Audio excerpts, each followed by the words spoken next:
Hello, everyone, and welcome to the Writing Easy podcast, a podcast that takes the act of writing, which can sometimes be not super easy, tries to help you make it just a little bit easier. I'm one of your hosts, Mary Mascari. And I'm your other host, Melissa Long. Well, we are not alone. True. Once again, we have brought a guest in. Yeah, I know, we get lonely. We're super excited to have Danielle Modafferi. I love saying your name. I love the way you say my name. Oh my goodness. That's such a flourish. My name's Italian, but we say it so Americanized. You know, we just go, Mascari. Yeah. Mascari. So I like, whenever I have the chance to say an Italian name properly, I get very excited. Oh, well, I love it. Danielle, hi. Hi. I'm so happy to be here, guys. Thank you so much for having me. Yeah, we're very excited. Well, the reason we invited you, besides the fact that you're an absolute delight, is also because we've been talking a little bit about publishing. Last week, you may have heard my complete and utter emotional breakdown about publishing. And it's something you know a little bit about, indie publishing, something you have some experience with. Yes, a little bit. Actually, I listened to your last episode and I have to tell you, right along with you for a lot of it in the beginning. So I understand a lot of the anxiety you were feeling and voicing aloud. And in that moment, I wanted to respond. And I was like, oh, wait, no, it's a podcast. I have to wait. We'll talk all about it. Yeah, you're out walking your dog. Yeah, exactly. My dog knows all about writing plates, so it's okay. He understands. Yeah. Oh, good. Yeah, so I know a little bit about some indie side of the business. I don't know if you want to talk about Yeah, I didn't. I'll read your bio. Here. Oh, okay. Okay. You're the CEO, and that sounds super fancy. Oh, thank you. The CEO of Firefly Hill Press, a small independent publishing house. And I love this mission statement: strives to find, publish, and market exceptional works of novel-length fiction, specifically in the young adult and romance genres. Yes. So how long have you been doing this? So I started back in 2015 was kind of a foundational year, but incorporated, I think, at the end of 2016, I believe. And then really kind of hit the ground running from there. When I say foundational year, it just took a lot of time to, study the business, and it was ever changing, and I think is ever changing, which is it's just trying to keep up. But yeah, I spent a lot of time looking at contracts and making sure that, I knew the direction I wanted to take the business, and at least initially. And from there, I think just, as I said, trying to keep up with all the changing trends. But I did want to just also mention that I started the company after graduating from Seton Hill. And yeah, woohoo! And exactly. I loved the writing process. And I know that I've heard you ladies talk about writing, your thesis project. And it's a labor of love in so many ways. And I've always loved writing. I've been an English teacher for 16 years. And I don't know, I just got to a point, though, in the program where I started really enjoying listening to the business aspect of things. And actually, the business of writing course scared the pants off of me in terms of the traditional model. Do you guys remember that module? Yes. Yeah. Oh, my gosh. It's a good thing they teach that to you the fourth semester in, because if they taught it for a semester, I think people would go running for the hills. And just to for our listeners' sake, explain what that module is and why it's so scary. It was really kind of walking down, at that time, traditional publishing was really one of the most prominent. I mean, it really was the most prominent avenue for writers to take. And they were just taking a look at the financial breakdown of what an author would really bring home percentage-wise on the sales price, and who else is getting paid, and how many copies need to be sold in order for you to break even. And it's dizzying. I mean, it's complete and utter just, I don't want to say nonsense, because that doesn't sound fair at all, but it seems so insane to make so little on a work of your own, of your art, So yeah, I think I was a little scarred after that module. And then I'd heard a lot about indie publishing, and just kind of started to take a look in that avenue. I feel like you and I were in the same boat because around 2014 and 2015 was when I published my first novel, and I did indie pub, and it was the same thing. It was like I just wanted to explore something else because I very quickly realized like traditional publishing was not going to get me where I wanted to be, and it wasn't going to give me the flexibility that I wanted to tell the kinds of stories that I wanted to tell. I also write in a very niche market. I love vampires and werewolves and supernatural, and like that was hot for a minute, and then they were like, nope, too many, we don't want to publish any stories with any of these characters. Yeah. But just because the big publishing houses aren't into a certain niche or genre or trend doesn't mean that the trend is dead completely. Exactly. Is that no one's reading that. I mean, I think they're trying to find something new and different, maybe break through in other ways, but there's still an audience that are craving the books that they were craving, 6 months ago. So yeah, I absolutely think that there's still an audience for those little niche markets. What is some of the benefits that come along with working, like as an author, choosing to work with a small press, indie press like yours? Like why should they consider that versus a traditional publisher? So that was one of the things that, coming from being a writer first, I really wanted, at least for my own model, wanted to make sure that it was very writer-centric and very fair to my authors, not only financially with the way that we split, royalties, but I wanted to make sure that like I was their advocate. And I think that differentiates indie pubs and small publishing houses from some of the bigger guys, because I don't want to say only for a small publishing house, I'm very content with the number of authors we have, but we really only have, 5 authors. And with that, I am able to give all of my attention to, these authors and their books and their backlists. And I'm continuously promoting all of their titles.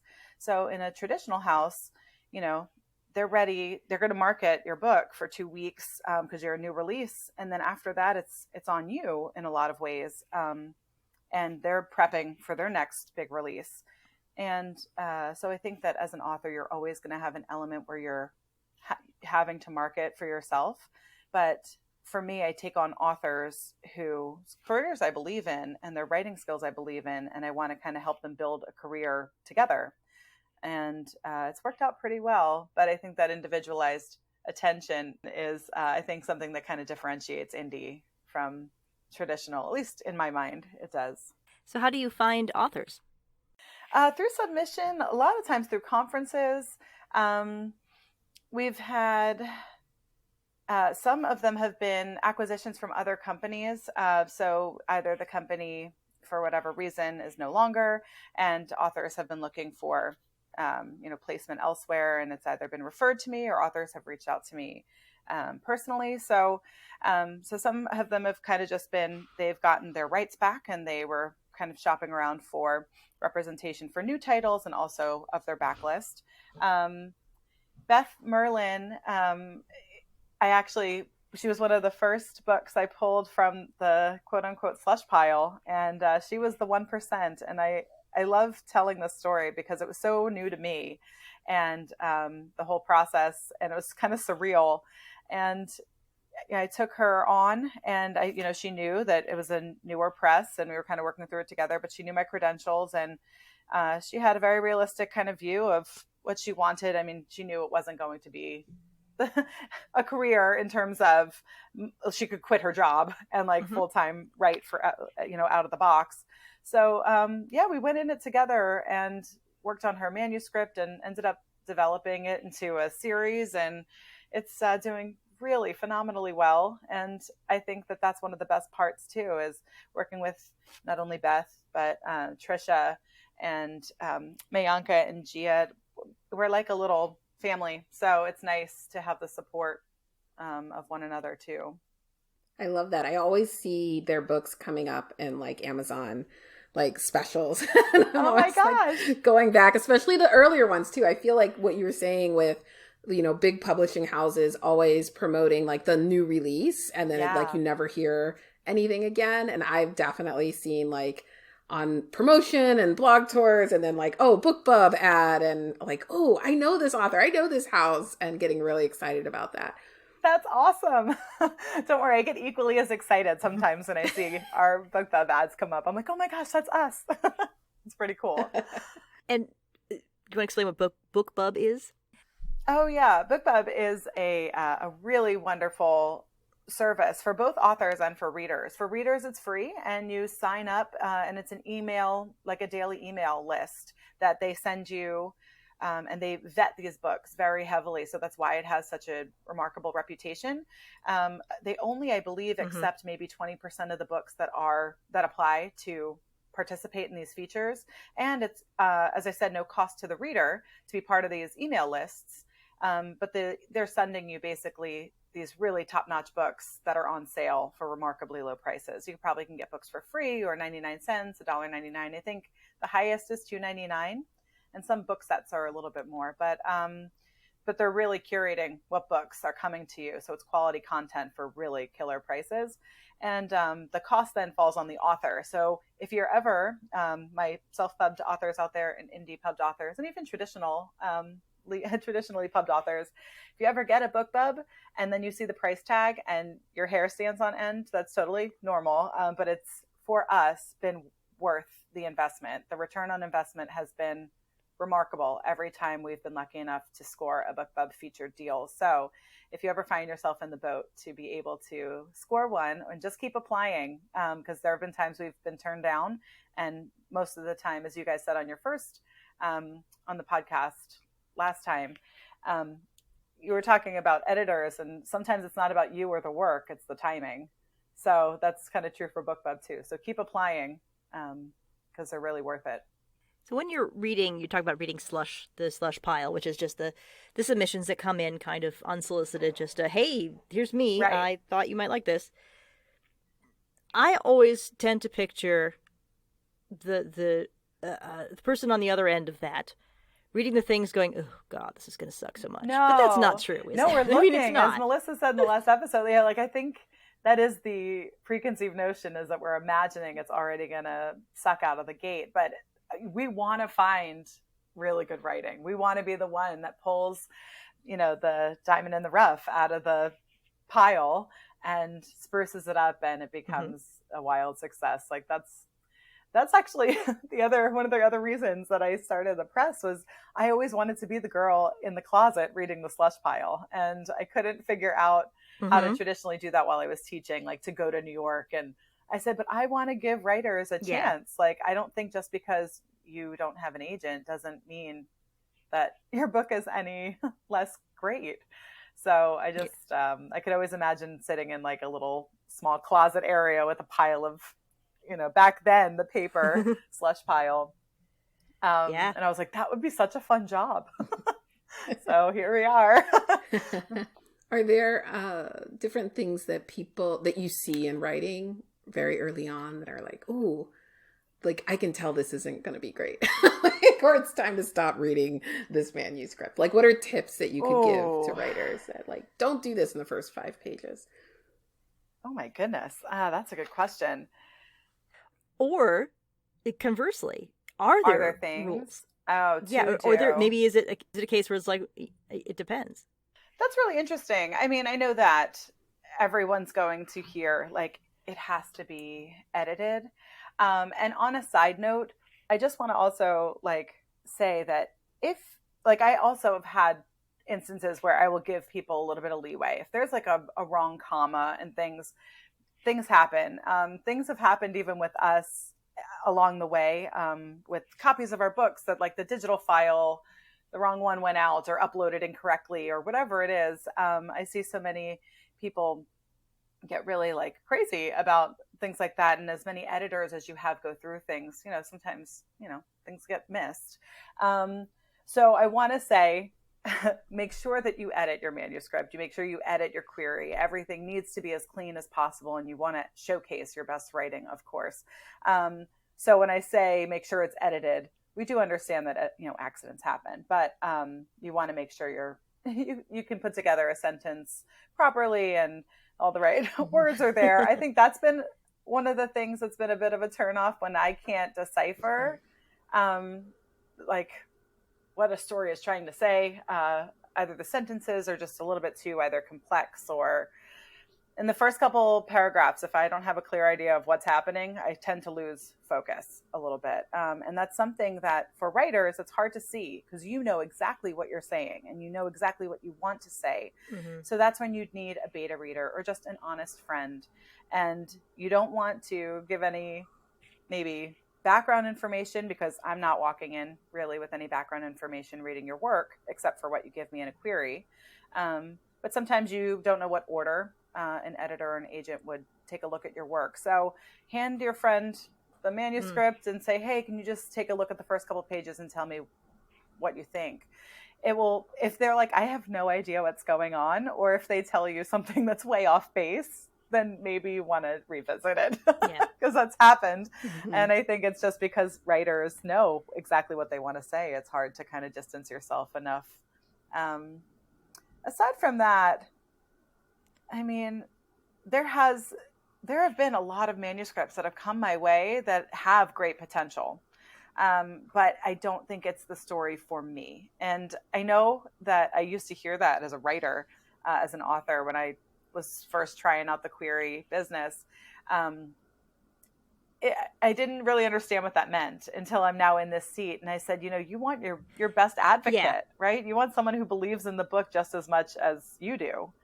And there have been books that have come my way that I love. And I was like, oh my gosh, I wish I represented this genre, or I wish that, I really love it, but I can't give my energy the way that I want to this project. And so that's a super real concern too. Just only so many hours in a day and so much manpower, especially indie presses. We're tiny. So we have, I guess, sometimes a little bit more limited resources than some of the big guys. And we have to, pick and choose. But a no doesn't mean no forever. It means we can't right now. But it sometimes isn't a personal reflection of the work. And so that's really important to remember. And I made a note in my notes when you had mentioned that last time, Mary, in your last podcast, how people sometimes take that so personally. And it's some of the reason that they don't query at all. I completely understand that fear. Yeah. But that's good to hear. And I was, as soon as you said not the right project for me, I was like, oh God, that line again. Well, how do I make it the right project for you? But I'm so glad you explained it, that it's just, it's not, this isn't this is an English class where you get an A and then you win. Like I said, you don't win book. Right. Exactly. Yes, exactly. But one thing I just wanted to mention, Mary, that you said, I wish I could just hire someone to do it for me. I want to write all the books. Yeah. And I just wish I could hire someone to do the business for me. And I think that really resonated with me, because at least speaking for me and Firefly Hill Press, that's me. That's what I wanted this business to be, is like, I want to be that kind of not traditional house where I'm just pumping out authors. I wanted my authors to have a human experience of writing. And if things come up, and they have, where we've had to delay release dates, I never want to do it, but my authors have been through hurricanes and moving and family, struggles of their own. And I, having been a writer, know that sometimes writing isn't something you can just turn on and off.